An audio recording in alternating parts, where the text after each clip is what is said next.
मैं शुरुआत मनोज यादव जी आपसे कर रहा हूं और सवाल बहुत सीधा सा है जो सुधांशु त्रिवेदी ने अपने प्रेस कॉन्फ्रेंस में पूछा है और वो सवाल मैं आपके सामने रख रहा हूं कि क्या लालू यादव और मुलायम सिंह यादव जी ये लोग अराजकता फैला रहे थे देश में?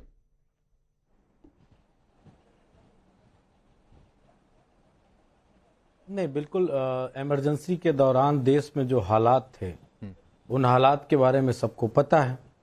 संजय राउत जी क्या कह रहे हैं, ये संजय राउत जी अपने डेफिनेशन में क्या परिभाषित करना चाहते हैं वो बताएंगे।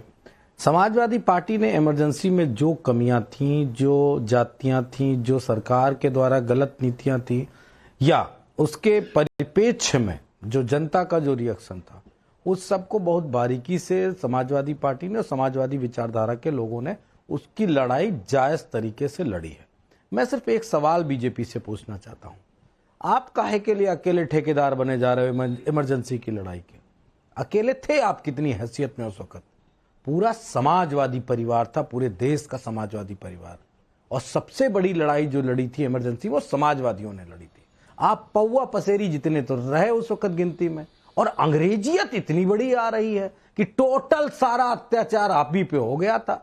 दरअसल में जो नाकारे निकम्मे टाइप के सत्ता में लोग सत्ता प्राप्ति कर लेते हैं वो सिर्फ दूसरों की कमियां गिनाया करते हैं। अपने जितना भी शासनकाल रहता है वो अपने काम की बात नहीं करेंगे। नहीं, मनोज यादव जी बताएंगे मनोज यादव जी 10 साल में इस देश की सारी संस्थाओं को कैसे आपने बोला, आपने लड़ाई लड़ी, बिल्कुल इतिहास में किसका क्या योगदान रहा वो सब कोई जानता है, लेकिन इमरजेंसी जिसने लगाई उसके साथ आपने गठबंधन किया है। आप उस पर कुछ नहीं बोलते हैं कि इमरजेंसी लगी गलत थी, आप उनके साथ कंधों में कंधा मिलाकर चल रहे हैं। नंबर एक बात है। नंबर दो बात है, अगर आप संजय राउत के बयान के साथ नहीं है कि इमरजेंसी वक्त की जरूरत थी, अराजकता फैल गई थी इसलिए इमरजेंसी लग गया, तो आपने क्या इस बयान का खंडन किया? आपकी पार्टी का कोई बयान मुझे तो नहीं समझ में आ रहा है कि संजय राउत ने गलत बयान दिया है, हम इसके खिलाफ हैं। जवाब ले लीजिए राकेश जी, बड़े अच्छे दोनों सवाल किए, उसके लिए आपका बहुत धन्यवाद। सबसे पहले खंडन करने की बात मैं नहीं कहूंगा, खंडन करने की बात इसलिए नहीं कहूंगा, सबका हर दृष्टिकोण से देखने का एक नजरिया होता है। जिस नहीं गठबंधन के साथ ही है तो आप खंडन नहीं करेंगे मनोज यादव जी? माफी मांगी, पहले मेरी बात सुनिए। नहीं सर, मैं आप ही के पास हूं। मैंने शुरुआत में 1.5-2 मिनट आपको बिल्कुल इंटरप्ट किया, लेकिन क्रॉस होगा। गठबंधन में आपके साथ ही आप नहीं बोलेंगे, मतलब सहूलियत से नहीं बोले, सहूलियत से बोलेंगे। महाक्रॉस करिए ना, अरे महाक्रॉस। नहीं, मैं महा भी क्रॉस कर दूंगा। रोक नहीं रहे हैं भैया, आप करिए, हमें तो बात पूरी कर। हाँ बिल्कुल राकेश जी, आप कर सकते हैं, आपको अधिकार है, राइट है। लेकिन आप ये बताइए, जिसने अपने किए गए कामों के बारे में जनता से माफी मांगी हो, जनता ने उसको कई बार सत्ता में स्थापित किया हो, तो उस पे कौन सी राजनीति? इसको कहते हैं बेहयाई, इसको कहते हैं बेशर्मी, इसको कहते हैं ना काम करने वाले लोगों का टोला। तो ये जो भाजपा बैठी है वो सिर्फ इस तरह ध्यान भटकाने के लिए इस तरह का प्रयत्न कर रही है। निश्चित तौर पे इमरजेंसी में कुछ कमियां थी, और संजय राउत निश्चित तौर पे इमरजेंसी के कुछ कमियां थी। इमरजेंसी अच्छाई के साथ विरोधी है क्या? उन सब नहीं इमरजेंसी में, अरे एक मिनट मनोज यादव जी, आपने कहा इमरजेंसी में कुछ कमियां थी, कुछ अच्छाई भी थी क्या? जरा 2-4 अच्छाई बता दीजिए, मुझे नहीं पता कोई अच्छाई भी थी। रुक जाओ भाई, पांडे जी 2 बार इमरजेंसी और लगी। जब देश में युद्ध हुए हैं, चाइना से युद्ध हुआ, जब पाकिस्तान से युद्ध हुआ, तब भी तो इमरजेंसी लगी। आपको नहीं पता है क्या? या आपको जानकारी में रखना चाहिए था पांडे जी। इमरजेंसी का मतलब होता है देश किन परिस्थितियों से गुजर रहा है। अच्छा, निश्चित तौर पे उस वक्त ब्यूरोक्रेसी ने या राजनीतिक दल ने जो गलत कदम उठाया था उसका विरोध हुआ, उसका खामियाजा भुगतना पड़ा। आपको एक महत्वपूर्ण लाइन बता के अपनी बात खत्म करता हूं। जो ये 10 सालों से अघोषित इमरजेंसी है, इसका खामियाजा बीजेपी की 2 पीढ़ियां। नहीं सर, ये आपका पॉलिटिकल नैरेटिव है मनोज यादव जी, आपका पॉलिटिकल नैरेटिव है। अघोषित इमरजेंसी होती तो रोज चैनलों पर आकर अलग अलग जगहों पर आप लोग अपनी बात नहीं रख पाते सर। सोशल मीडिया पर अपने ट्विटर हैंडल से, अपने सोशल मीडिया हैंडल से आप लोग अपनी बात नहीं रख पाते। अगर अघोषित इमरजेंसी होती, आपको भी पता है कि इमरजेंसी जब घोषित थी उस दौरान क्या कार्रवाई हुई थी, कैसे देश को जेलखाने में बदल दिया गया था। ठीक है, मैं गुरु प्रकाश को लाता हूं। गुरु प्रकाश जी, माफी मांग लिया, सारा पाप धुल गया। बहुत सारी कहां आप लोग पीछे पड़े हैं भाई कि भूलने नहीं देंगे? राकेश जी, आपको और पैनल में उपस्थित सभी साथियों को हमारा नमस्कार। राकेश जी, संविधान महज एक डॉक्यूमेंट नहीं है, संविधान आदर्श है। कॉन्स्टिट्यूशनल ईथोस हैं, संविधान वैल्यू सिस्टम है हमारा, और लगातार हम सब इस बात से भली भांति अवगत हैं। यह कहा जाता है कि देश में 2 बार और इमरजेंसी लगी थी, तुर्कमान गेट पे झुग्गी झोपड़ियों को ध्वस्त कर दिया गया था, 70 लाख लोगों की जबरन नसबंदी की गई थी। ऐसा तो पहले 2 बार के इमरजेंसी में नहीं हुआ था।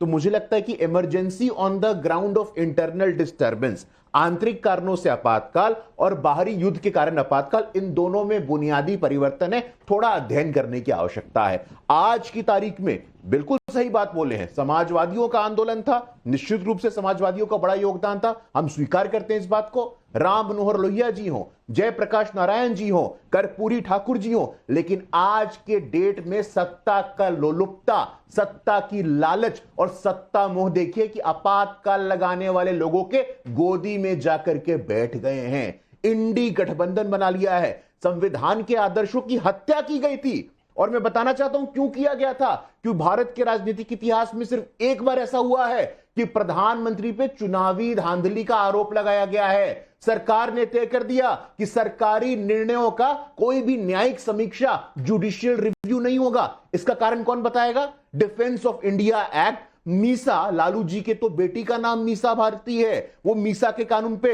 आपको गिरफ्तार कर लिया जाएगा। आप इंदिरा गांधी सरकार के खिलाफ कोई शब्द बोलते हैं तो आपको कोई अधिकार नहीं है, कोई वकील आपको उपलब्ध नहीं कराया जाएगा। मौलिक अधिकारों का हनन किया गया था। धारा 21, right to personal liberty, right to life, जीने के अधिकार का भी हनन किया गया था। देश के इतिहास में एक बार ऐसा हुआ है, और ये बताना चाहते हैं हम कि आने वाली पीढ़ियों को कि कांग्रेस पार्टी सत्ता की लोलुपता में किस हद तक गिर सकती है।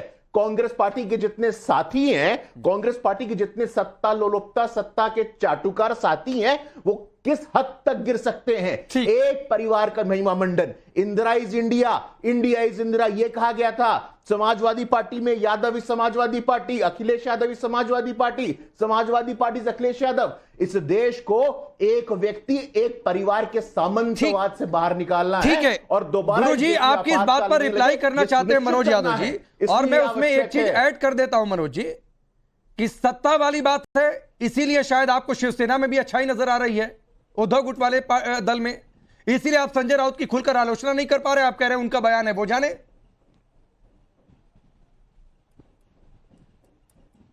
देखिए राकेश जी, मैं गुरु प्रकाश को एक बात बिल्कुल क्लियर कट समझा दे रहा हूं। राजनीति कर रहे हैं सत्ता के लिए, मजीरा बजाने के लिए थोड़ी नहीं राजनीति करने आए। सत्ता मिलेगी, अपनी विचारधारा का विस्तार करेंगे, इस देश के लिए काम करेंगे, सेवा करेंगे। और सत्ता के लिए, सत्ता के लिए, सत्ता के लिए मुफ्ती मोहम्मद से, उनकी बेटी से, महबूबा मुफ्ती से किसने गठबंधन किया था? सत्ता के लिए, कुछ करने के लिए। और इस देश में कौन कौन से दलों के साथ आप नागालैंड में सरकार किसके साथ बनाए? सत्ता के लिए। इसलिए ये सत्ता का ज्ञान मनोज यादव समाजवादियों को मत बताया करो कितने निचले स्तर तक। हम तो संविधान की लड़ाई के लिए आए, और मुझे इमरजेंसी के बारे में मत बताना। मैं लोकतंत्र रक्षक सेनानी का बेटा हूं। उस इमरजेंसी में मेरे फादर भी जेल में रहे 6 महीने तक, और मेरे बड़े भाई का तभी जन्म हुआ था जैसे मीसा जी का जन्म हुआ, वैसे मेरे बड़े भाई लेकिन तब तो मनोज यादव जी एक सवाल गुरु प्रकाश जवाब देना चाहते हैं, मैं आऊंगा, लेकिन तब तो आपके पिता को जिसने जेल में डाला आप लोग उसके साथ चले गए। ये कौन सा विचारधारा का मैच है भाई? नाकारे नहीं, ये कौन सा विचारधारा का मैच है? मोदी की सरकार को जिसने आपके पिता को जेल में डाला, 1 लाख से ज्यादा गिरफ्तारियां हो गई, आप लोग उसके साथ चले गए। विचारधारा का मेले कभी शिवसेना के साथ तो आप लोगों की विचारधारा पड़ती नहीं खाती थी। हम किसी के अयोध्या मसले पर बाला साहब ठाकरे का क्या स्टैंड था? आपकी तो कोई विचारधारा ही मैच नहीं करती भाई शिवसेना से। आप लोग क्यों साथ में फिर? तो सर विचारधारा की दुहाई मत दीजिए, माफ करिए मनोज यादव जी। राकेश जी, हम किसी के साथ भी जा सकते हैं, ये भारतीय। तो सर आप किसी के साथ जा सकते हैं, ये कहिए, ये मत कहिए कि विचारधारा की बात है। प्लीज नहीं, विचारधारा वाली दुहाई मत दीजिए, वरना आपका शिवसेना का कोई मैच नहीं है। टीवी डिबेट में कोई नहीं तय करेगा, न सत्ता, न पत्रकार, न चैनल। हमारी हम तय नहीं कर पा रहे हैं हमारे हिसाब से। हम